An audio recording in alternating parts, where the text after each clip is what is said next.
परिचय। हमारे शरीर की पांचों ज्ञानेंद्रियों में नेत्र सबसे महत्वपूर्ण अंग है। नेत्रों से ही हम देख पाते हैं और अपने आसपास के विचित्र संसार की प्रशंसा कर पाते हैं। हमारे नेत्र हमें दुनिया के रंग दिखाते हैं। उद्देश्य।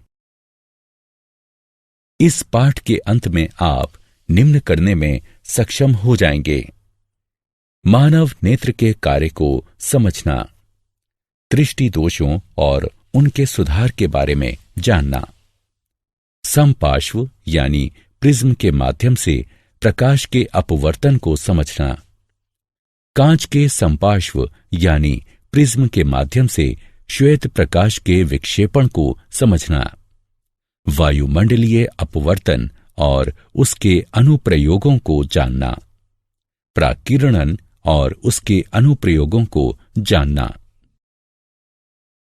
मानव नेत्र और उसके कार्य। हमारे नेत्र हमें दुनिया के रंग दिखाते हैं। मानव नेत्र में एक क्रिस्टलीय लेंस होता है और यह कैमरे की भांति कार्य करता है। नेत्र के विभिन्न भाग और उनके कार्य इस प्रकार हैं: स्वच्छ मंडल यानी कॉर्निया, यह पुतली की सामने वाली सतह पर स्थित पारदर्शी उभार होता है। प्रकाश स्वच्छ मंडल के माध्यम से ही नेत्र में प्रवेश करता है। परितारिका यानी आइरिस, यह कॉर्निया के पीछे स्थित एक पतली और वृत्ताकार झिल्ली होती है जो कि पुतली के आकार को नियंत्रित करती है।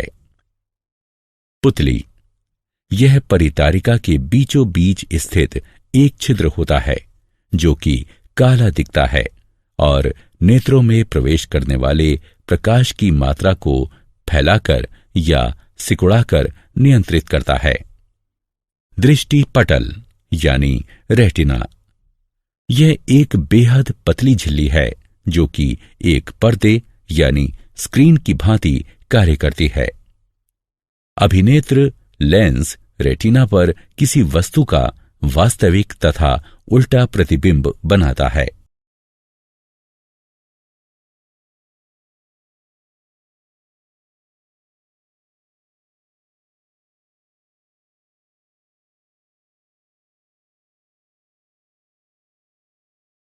समंजन क्षमता। मानव नेत्र लेंस फोकस दूरी को बढ़ाने या घटाने में सक्षम होते हैं।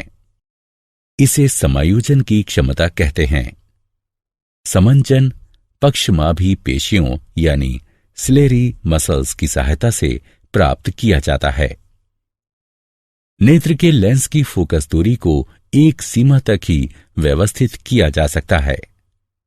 दूर बिंदु, वह अधिकतम दूरी जहां तक हम किसी दूरस्थ वस्तु को स्पष्ट देख सकते हैं।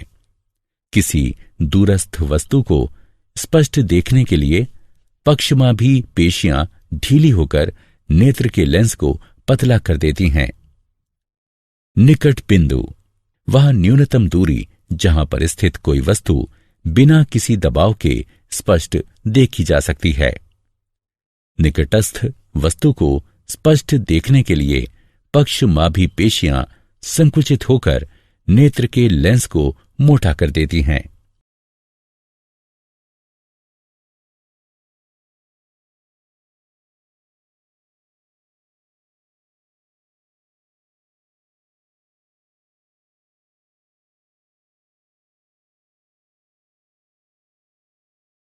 दृष्टि दोष और उनके सुधार।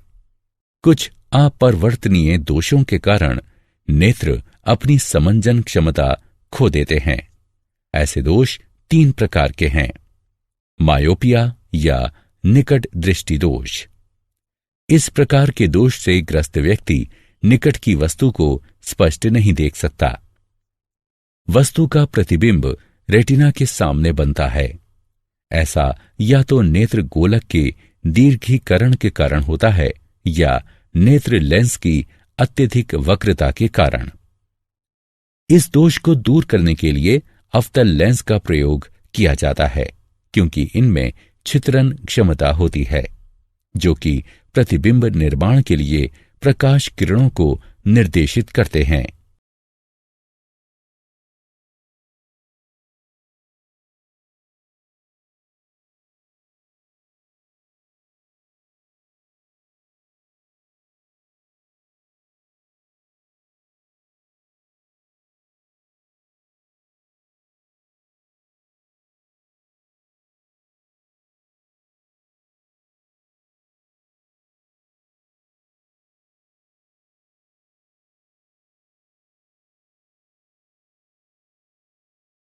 दीर्घ दृष्टि दोष और उसका सुधार।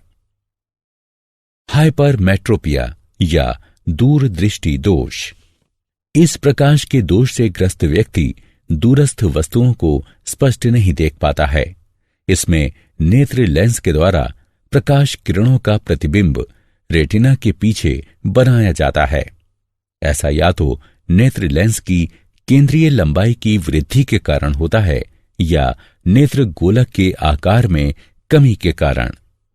इस दोष को सुधारने के लिए उत्तल लेंस का प्रयोग किया जा सकता है, जो कि प्रकाश किरणों को रेटिना पर अभिमुख करता है, जिससे प्रतिबिंबीकरण होता है और व्यक्ति दूरस्थ वस्तु को स्पष्ट देख पाता है।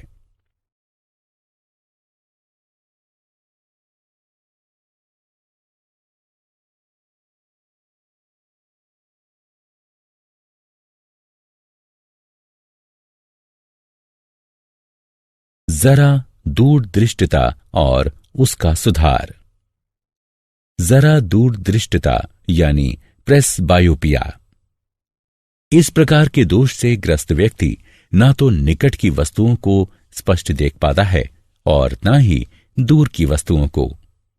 यह दोष बढ़ती आयु के साथ दुर्बल हो रही पक्षमाभी पेशियों और नेत्र लेंस के लचीलेपन में कमी के कारण होता है। इस दोष को दूर करने के लिए व्यक्ति को द्विकेंद्रीय लेंस धारण करने पड़ते हैं, जिनमें ऊपरी भाग में अवतल और निचले भाग में उत्तल लेंस होते हैं।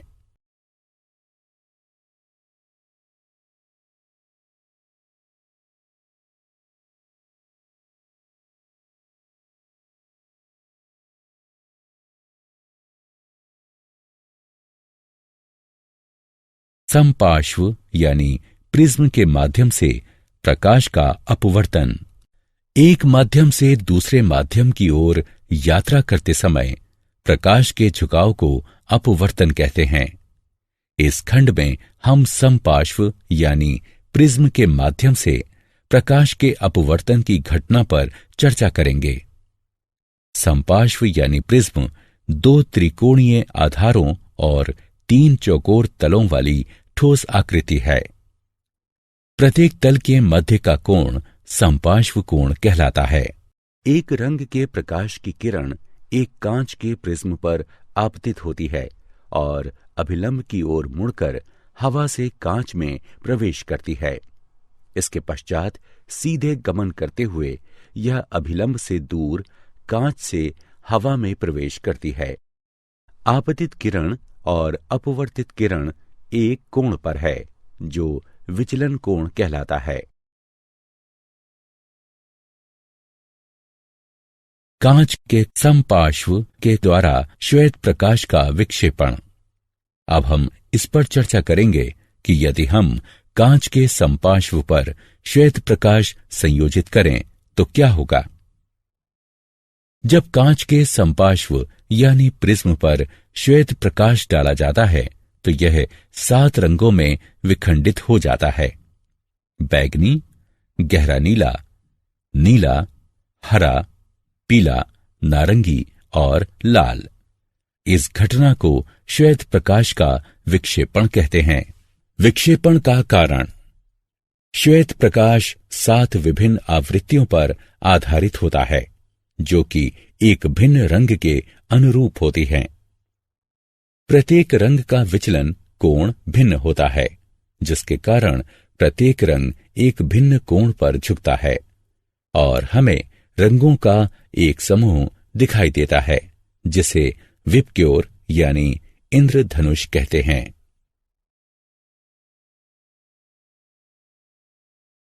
पुनर्संयोजन और इंद्रधनुष। पुनर्संयोजन। आइजैक न्यूटन ने देखा कि यदि वो कांच के दो समपार्श्वों यानी प्रिज्मों को एक दूसरे के इस प्रकार समानांतर रखते थे कि वे एक दूसरे के उलट हों, तो एक समपार्श्व यानी प्रिज्म में प्रविष्ट होने वाला श्वेत प्रकाश 7 रंगों में विखंडित हो जाता था, और जब यह सतरंगा प्रकाश दूसरे समपार्श्व पर आता था तो पुनः श्वेत प्रकाश में परिवर्तित हो जाता था। इसे ही पुनर्संयोजन कहा जाता है। हम सबको वर्षा के पश्चात इंद्रधनुष का दृश्य देखना अच्छा लगता है। यह एक प्राकृतिक घटना है जो कि प्राकीर्णन का परिणाम होती है। इंद्रधनुष आकाश में सदैव सूर्य की विपरीत दिशा में प्रकट होता है। वर्षा के दौरान जल की बूंदें सूर्य के प्रकाश के लिए समपार्श्व यानी प्रिज्म का कार्य करती हैं। जल की बूंदें अपरिवर्तित होती हैं, प्राकीर्णित होती हैं और फिर सूर्य के प्रकाश को इंद्रधनुष बनाने के लिए आंतरिक रूप से परावर्तित करती हैं। पुनर्संयोजन ऐसी घटना है जो कि विक्षेपण का विलोम है। इंद्रधनुष एक प्राकृतिक रूप से होने वाली घटना है जो कि सूर्य के प्रकाश के विक्षेपण के कारण होती है। इंद्रधनुष आकाश में सदैव सूर्य की विपरीत दिशा में दिखाई देता है।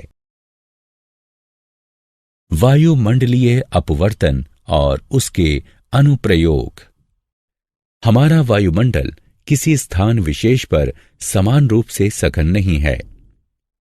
स्थानीय परिस्थिति पर निर्भरता के कारण यह धरातल के निकट गर्म या ठंडा हो सकता है।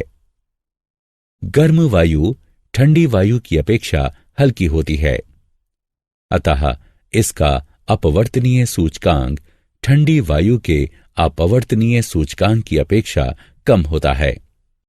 इसके कारण वायुमंडल में प्रवेश करने वाला सूर्य अथवा तारों का प्रकाश अपवर्तित होता है। इसे वायुमंडलीय अपवर्तन के नाम से जाना जाता है। तारों का टिमटिमाना वायुमंडलीय अपवर्तन का एक उदाहरण है। तारों से आ रहा प्रकाश जैसे ही वायुमंडल से होकर गुजरता है, तारे की वास्तविक स्थिति की अपेक्षा उसकी सामान्य और आभासी स्थिति दिखाई देती है। साथ ही वातावरण की गत्यात्मक प्रकृति के कारण तारे का प्रकाश अस्थिर भी होता रहता है और इसी कारण तारे टिमटिमाते हुए प्रतीत होते हैं।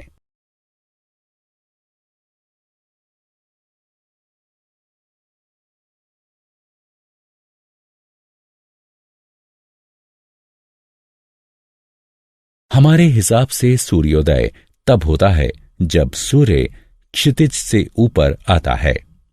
जब सूर्य क्षितिज से नीचे होता है तब वायुमंडलीय परतों के घनत्व में अंतर के कारण सूर्य का प्रकाश वायुमंडल में प्रविष्ट होते हुए अपवर्तित होता है। इसके कारण सूर्य क्षितिज के ऊपर दिखाई देता है और सूर्य के वास्तव में क्षितिज पर पहुंचने से 2 मिनट पूर्व हम सूर्योदय देखते हैं।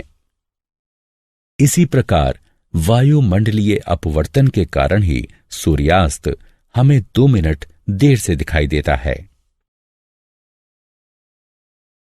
प्रकाश का प्राकीर्णन और उसके अनुप्रयोग। वायुमंडल से होकर गुजरने के दौरान धूल कणों और वायु अणुओं के द्वारा प्रकाश फैल जाता है। इसे प्रकाश का प्राकीर्णन कहा जाता है। प्राकीर्णित प्रकाश का रंग प्राकीर्णित हो रहे अणुओं के आकार पर निर्भर करता है। टिंडल प्रभाव। जब प्रकाश किसी कलीलीय घोल पर डाला जाता है तो वह कलीलीय कणों के द्वारा प्राकीर्णित हो जाता है और इस कारण प्रकाश पथ दिखाई देने लगता है। इसे टिंडल प्रभाव कहते हैं।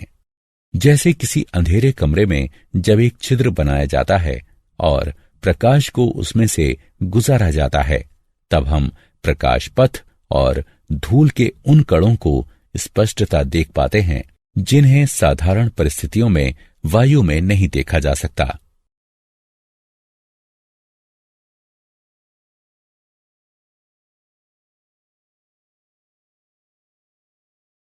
प्रकाश का विकिरण और उसके अनुप्रयोग। प्रकाश के विकिरण के उदाहरण निम्नलिखित हैं। आकाश का रंग। जब सूर्य का प्रकाश वायुमंडल से होकर गुजरता है तो अन्य रंगों की अपेक्षा नीला प्रकाश अधिक विकिरणित हो जाता है, क्योंकि नीले रंग का तरंगदैर्घ्य वायुमंडल के अच्छे कणों के द्वारा विकिरणित होने के अनुकूलतम होता है। अतः नीला रंग हम तक पहुंचता है और आकाश हमें नीला दिखाई देता है। इसका अर्थ यह हुआ कि यदि धरती का वायुमंडल न होता तो आकाश हमें काला दिखाई देता। सूर्योदय और सूर्यास्त के समय सूर्य का रंग।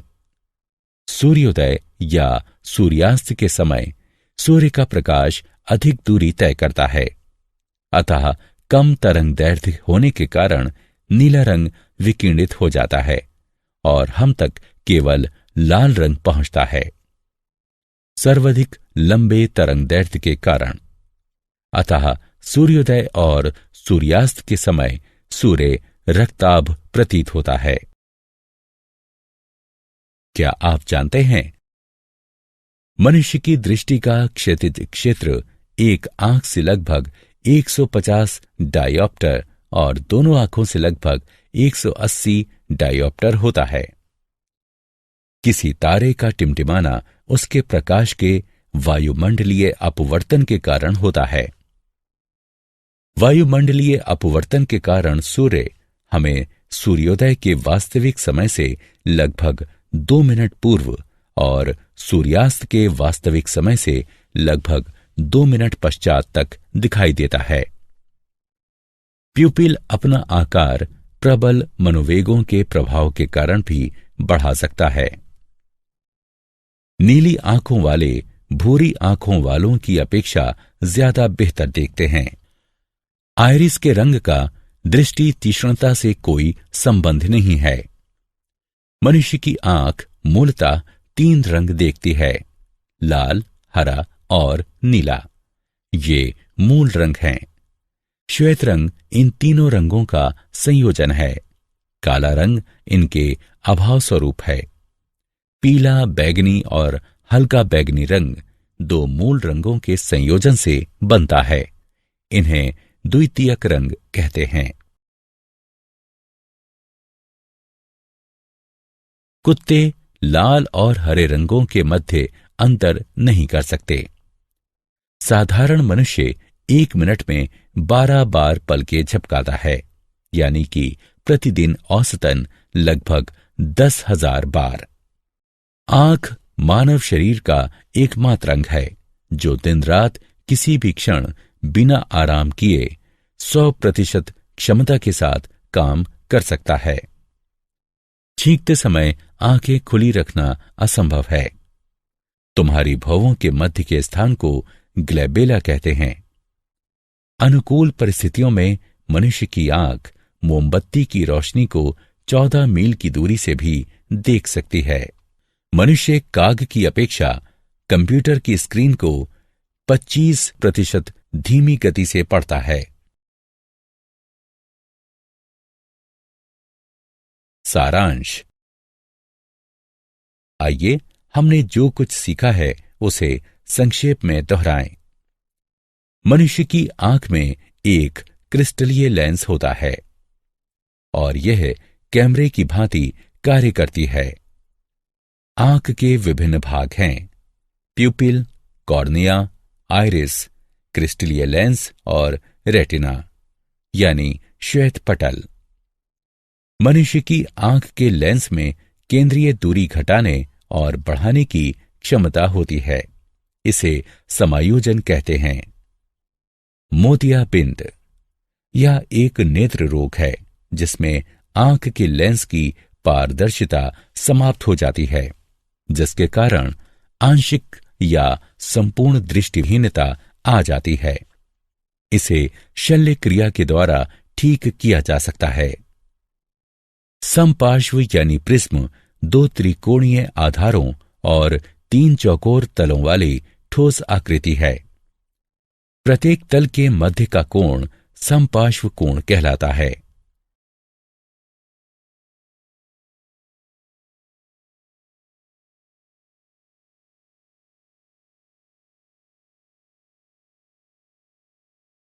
जब कांच के समपार्श्व यानी प्रिज्म पर श्वेत प्रकाश डाला जाता है तो ये 7 रंगों में विखंडित हो जाता है। बैगनी, गहरा नीला, नीला, हरा, पीला, नारंगी और लाल। इस घटना को श्वेत प्रकाश का प्राकीर्णन कहते हैं। पुनर्संयोजन एक ऐसी घटना है जो कि प्राकीर्णन का विलोम है। प्रकाश का अपवर्तन। जब प्रकाश वायुमंडल की विभिन्न परतों से होकर गुजरता है तो वायुमंडलीय अपवर्तन कहलाता है। टिंडल प्रभाव। जब प्रकाश किसी कलीलीय घोल पर डाला जाता है तो वो कलीलीय कणों के द्वारा प्राकीर्णित हो जाता है और इस कारण प्रकाश पथ दिखाई देने लगता है। प्राकीर्णन। जब प्रकाश वायुमंडल से होकर गुजरता है तो ये धूल कणों और अन्य वायु कणों के द्वारा फैल जाता है।